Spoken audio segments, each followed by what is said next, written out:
Mesdames et messieurs, chers invités, la zone du projet couvre les départements de Tillabéri, Kolo et la communauté urbaine de Niamey.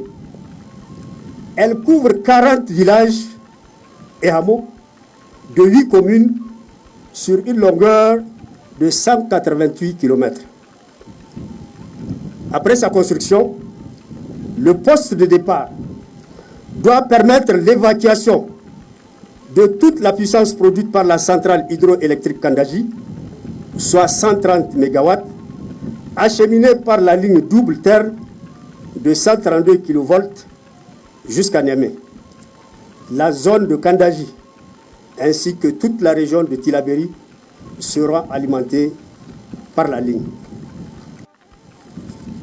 Excellence, Monsieur le Président, pour faire face à la demande d'électricité, le programme de la Renaissance Acte 3 a prévu la mise en œuvre d'un plan ambitieux qui a identifié plusieurs projets essentiels dans le secteur de l'énergie au Niger. La ligne de Kandaji-Niamey est l'un de ces projets. Le lancement des travaux de cette ligne ouvre donc une nouvelle ère pour la filière énergie du Niger. Elle va booster notablement la production agricole, le commerce et l'industrialisation. Je suis particulièrement heureux d'être témoin du lancement de ce projet qui, j'en suis persuadé, aidera le Niger à migrer vers un développement économique et social profitable à toute sa population.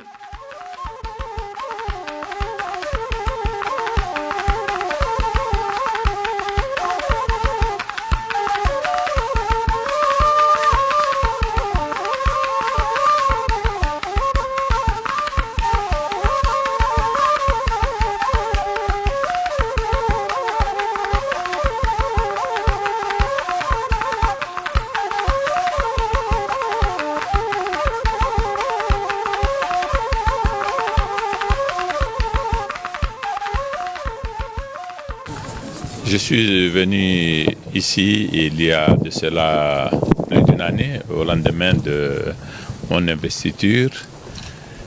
Et je reviens aujourd'hui pour poser la première pierre de la construction de la ligne électrique qui va transporter le courant qui va être produit ici sur ce barrage jusqu'à la ville de Niamey. Entre-temps, vous aurez constaté en même temps que moi que la configuration de ce terrain a totalement changé. On le perçoit beaucoup moins que le travail a été parce que tout simplement c'est un travail qui s'est fait en dessous. C'est un travail qui a avancé de façon remarquable parce que, en effet, nous avons exigé des autorités chinoises que la société qui fait ce barrage, qui est la plus compétente au monde, certainement, mette toute la volonté, toute l'énergie nécessaire à cet effet et nous avons eu une réponse positive aussitôt. Et depuis lors, vraiment, la cadence du travail a changé. L'infrastructure est en train de prendre corps, elle est en train d'émerger. La dernière fois que nous étions arrivés, nous étions là-bas, là où est le fleuve aujourd'hui.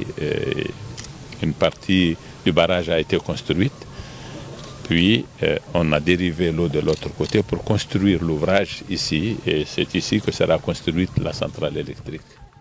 Nous sommes déterminés à tenir les délais que nous nous sommes donnés en concertation avec les parties qui exécutent ce travail d'un point de vue technique, et nous pensons qu'en 2025, nous disposerons du barrage à la côte dont nous sommes convenus, et nous disposerons aussi de la centrale électrique en 2025. Nous serons en mesure par conséquent de transporter l'électricité, de la produire déjà et de la transporter. Et puis nous disposerons des quantités d'eau qui seront régulées et qui permettront le travail agricole qui est prévu dans le cadre justement de l'autre dimension de ce projet. Nous avons des grands défis néanmoins devant nous. Nous avons des villages à déplacer. Nous avons toute la ville de Ayoru à déplacer parce que le site sur lequel elle se trouve en ce moment sera inondé. Ça aussi, c'est une dimension du projet que nous comptons prendre en charge avec la même volonté, en rapport avec nos partenaires qui sont engagés. L'État du Niger dépense beaucoup d'argent pour que ce travail se fasse. Et les partenaires qui sont engagés avec nous savent que nous sommes crédibles et eux aussi ont commencé à croire au projet parce que depuis le temps qu'il dure, évidemment, il y a eu beaucoup de raisons que des partenaires se découragent aujourd'hui. Tous sont enthousiastes, tous sont engagés à nos côtés. C'est un très grand projet, comme vous le savez. C'était un mythe. Il est en train de prendre corps. Il sera une réalité, Inch'Allah. Merci.